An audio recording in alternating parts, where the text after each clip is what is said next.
SM news देखने वाले सभी दर्शकों का मैं आभार व्यक्त करता हूँ। सबको मेरा जय भीम, नमो बुद्धाय, आदाब, सत श्री अकाल, नमस्कार। साथियों, भारत में बहुजन समाज में जन्मे तमाम संत, गुरु और महानायक ऐसे थे जिनके इतिहास को हम लोग भूल चुके हैं या बहुत लोग जानते भी नहीं हैं। कुछ ऐसे तमाम संत गुरु रहे हैं जिनके विषय में ना जानते हैं, ना उन्होंने जो समाज में जागरूकता पैदा की, जो समाज में आंदोलन किया, उसके विषय में लोगों को बहुत कम जानकारी है।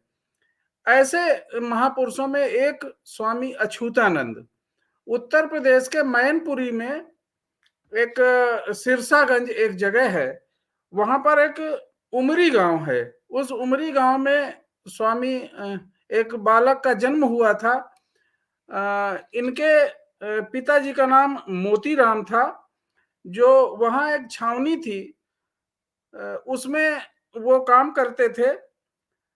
तो 1869 में 6 मई 1869 में ये स्वामी अछूतानंद, इनका जो जन्म हुआ था, तो बचपन में इनके पिताजी ने इनका नाम हीरालाल रखा था। ये शुरू में थोड़ा आध्यात्मिक प्रकृति के थे, तो तमाम लोगों गुरुओं का अध्ययन करते करते बेसिकली कबीर के साहित्य का इन्होंने अध्ययन किया। चूंकि इनके पिताजी छावनी में नौकरी करते थे, इसलिए वहां के स्कूल में इनको दाखिला मिल गया था, तो थोड़ा बहुत जानकारी इनको पढ़ाई लिखाई हुई। यही नहीं, इनको अंग्रेजी, उर्दू और हिंदी विषय में अच्छी पकड़ बन गई थी। शुरू से ही ये तेज बुद्धि के या कुशाग्र बुद्धि के थे, तो इसलिए इनकी पढ़ाई लिखाई भी अच्छी हो गई और इनको अच्छी जानकारी हो गई इन विषयों की। तो इन्होंने कबीर के विषय में पढ़ा, बुद्ध के विषय में पढ़ा। तो ऐसे इधर उधर लोगों से संपर्क में रहा करते थे। तो उस समय आर्य समाज, मैनपुरी या उत्तर प्रदेश के इन जनपदों में आर्य समाज नामक संस्था बहुत काम कर रही थी। तो वो जो उनके साधु सन्यासी होते थे, उनके साथ ये निकल गए, घूमते रहे। 24 वर्ष तक ये घूमते रहे, घर ही नहीं आए। तो वहीं जाने के बाद इनका नाम अछूतानंद, स्वामी अछूतानंद के नाम से फेमस हो गए। बाद में ये फरुखाबाद डिस्ट्रिक्ट में एक कोई जगह थी, वहां पर ये चले गए और वहां पर इन्होंने रहना शुरू कर दिया। इनका जो लोग पहले तो आर्य समाज में इनको हरिहरानंद के नाम से जानते थे, लेकिन बाद में इनका नाम अछूतानंद पड़ गया। फरुखाबाद के जनपद फरुखाबाद में सोरिख एक गांव है, वहां पर इनकी अभी भी समाधि और उनके मृत्यु के उपरांत उनकी समाधि बनी है।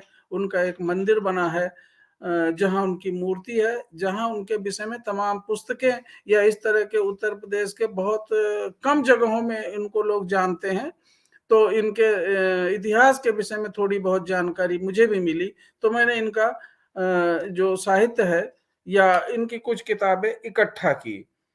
तो यहाँ तक कि ये बाद में कार्ल मार्क्स को पढ़ा इन्होंने। कार्ल मार्क्स से बहुत प्रभावित थे, बुद्ध से बहुत ज्यादा प्रभावित थे, और गांव गांव में ये घूमकर जो दबे कुचले लोग हैं, वंचित समाज के लोग हैं, शूद्र कहे जाने वाले लोग हैं, पिछड़े कहे जाने वाले लोग हैं, इनके बीच में जा जाके एक चौका लगाते थे। चौका लगाना कहने का मतलब रात में लोगों को इकट्ठा करके भजन, ये कविताएं भी बहुत अच्छी अच्छी इनकी कविताओं का संग्रह भी है, कविताएं बहुत अच्छी लिखी है। तो कविताओं, भजन के माध्यम से, गीतों के माध्यम से लोगों को जागृत करते थे। इनमें एक ऐसा विद्रोही प्रकृति का एक कवि था, जो इन्होंने तत्कालीन वर्ण व्यवस्था, जाति व्यवस्था, छुआछूत, आडंबर, पाखंड, इनके विरुद्ध बहुत बड़ा संघर्ष इन्होंने किया। उस क्षेत्र में, फरुखाबाद क्षेत्र में, स्वामी अछूतानंद को बड़े महान गुरु के रूप में लोग स्वीकार करते हैं। जैसे कबीर, रैदास, ऐसे संत महापुरुषों का वहां पे एक संप्रदाय सा था। उत्तर प्रदेश में, तो स्वामी अछूतानंद का भी एक संप्रदाय इन्होंने बनाया। वो हिंदू सभा, पहले तो इन्होंने हिंदू सभा की स्थापना की और बाद में इन्होंने आदि हिंदू के नाम से इनका जो संगठन है या इनका संप्रदाय है या इनकी विचारधारा आदि हिंदू के नाम से प्रसिद्ध हुई। आदि हिंदू जो इन्होंने लोगों को, जो दबे कुचले लोग थे, जो शूद्र समाज के लोग थे, इनको कहा तुम लोग हिंदू नहीं हो। आदि हिंदू का मतलब ये होता है कि तुम सब लोग हिंदू नहीं हो, तुम लोग इस देश के मूल निवासी हो। आदि हिंदू का इनका जो मूवमेंट है वो इस तरह से लोगों को जागृत करने का था कि तुम हिंदू नहीं हो। इसलिए हिंदू धर्म की सारी व्यवस्थाएं, हिंदू धर्म के तीज त्योहार, हिंदू धर्म के ग्रंथ, हिंदू धर्म के देवी देवताओं को मानने से मना किया। स्वामी अछूतानंद का मुख्य रूप से आंदोलन उस क्षेत्र में बहुत दिनों तक चला। उनकी तमाम पुस्तकें, यहाँ तक कि अखबार भी, अछूत नाम का एक अखबार उन्होंने प्रकाशन कराया और उस अखबार के माध्यम से अछूतों में या जो शूद्र समाज के लोगों में, अस्पृश्य लोगों में काफी जागरूकता फैलाई। उन्होंने नाटक के माध्यम से छोटे छोटे नाटक लिखे जिनके माध्यम से आडंबर पाखंडवाद के प्रति करारी चोट पहुंचाई। तो 1928 में जो बाबा साहब से अछूतानंद की मुलाकात हुई, बाबा साहब इनसे बहुत प्रभावित थे, क्योंकि ये इनका जो बाबा साहब ऐसे महापुरुषों से प्रभावित थे जो समाज में क्रांतिकारी विचारधारा रखते थे। तो अछूतानंद की विचारधारा क्रांतिकारी विचारधारा थे, डरते नहीं थे किसी से और किसी तरह का इनमें कोई लालच, लोभ या इस तरह का नहीं था। एक अच्छी नियत वाले, अच्छी आचरण वाले एक संत थे, गुरु थे, जिन्होंने समाज को जागृत किया, समाज को झकझोरा आडंबर और बुराइयों के प्रति। 1931 में जब बाबा साहब गोलमेज सम्मेलन में भाग लेने के लिए गए, तो जो एट्रोसिटीज अछूतों पे होती थी भारत में जगह जगह, तो बाबा साहब को उत्तर प्रदेश या इस इलाके में जहां स्वामी अछूतानंद का दायरा था, जहां पे वो संघर्ष कर रहे थे, वहां की इस तरह की जो भी खबरें होती थी, जो भी प्रमाण के रूप में बाबा साहब को स्वामी अछूतानंद ने उपलब्ध कराया था और उन्हीं प्रमाणों के आधार पे बाबा साहब ने गोलमेज सम्मेलन में बहुत सारी बातें रखी, वो प्रमाण रखे जिसको अंग्रेजों ने स्वीकार किया था और कम्युनल अवार्ड घोषित किया था। कम्युनल अवार्ड बाबा साहब के कहने पे अंग्रेजों ने माना था। तो साथियों, संक्षिप्त में मैं यही कहूंगा कि स्वामी अछूतानंद का जो आंदोलन है ये बहुजन समाज के लिए एक अनुकरणीय है। ऐसे संतों गुरुओं के आंदोलन को आधार मानकर हमारे समाज में ऐसे लोगों को जागरूकता लानी चाहिए, जागरूकता फैलानी चाहिए और जिस तरह से बिना संसाधनों के ऐसे संतों गुरुओं ने बहुजन समाज को जगाने का काम किया, बहुजन समाज को जागृत किया, एक संप्रदाय, एक प्रथा और एक रास्ता इन्होंने दिखाया लोगों को, ये वाकई इस समाज के लिए अनुकरणीय है। ऐसे स्वामी अछूतानंद फर्रुखाबाद में तमाम लोगों के द्वारा पूजनीय हैं।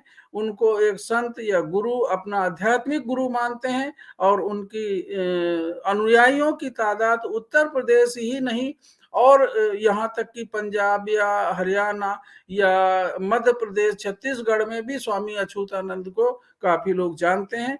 उत्तर प्रदेश के फर्रुखाबाद, मैनपुरी, एटा और कानपुर में इनकी जो मृत्यु के बाद कानपुर में भी बेना झाबर एक जगह है, वहां पर कानपुर में, वहां पर इनका निधन हुआ था, तो वहां भी इनकी समाधि बनी हुई है और काफी संख्या में इनके अनुयायी हैं। संक्षिप्त में मैं यही कहूंगा कि समाज को, ये अस्पृश्य समाज को जागृत करने के लिए स्वामी अछूतानंद ने बहुत बड़ा आंदोलन, आदि हिंदू आंदोलन चलाया, जिसमें अस्पृश्य समाज को कहा, शूद्र समाज को कहा कि तुम लोग हिंदू नहीं हो और तुम आदि यहाँ के मूल निवासी हो, और इन आडंबरों से हिंदू धर्म के कट्टरपंथी या इनके आडंबरों से या इनकी जो हिंदू धर्म की जो रीतियां थी उनको मानने से मना किया स्वामी अछूतानंद ने। तो साथियों, संक्षिप्त में मैंने आज ये स्वामी अछूतानंद का जो इतिहास बताया, ये संभवतः हमारे लोगों के लिए अनुकरणीय है। ऐसे संतों गुरुओं को हम अपना महानायक मानते हुए समाज में लोगों को जागरूक करने के लिए प्रयास कर सकते हैं। सबको मेरा जय भीम, नमो बुद्धाय, नमस्कार।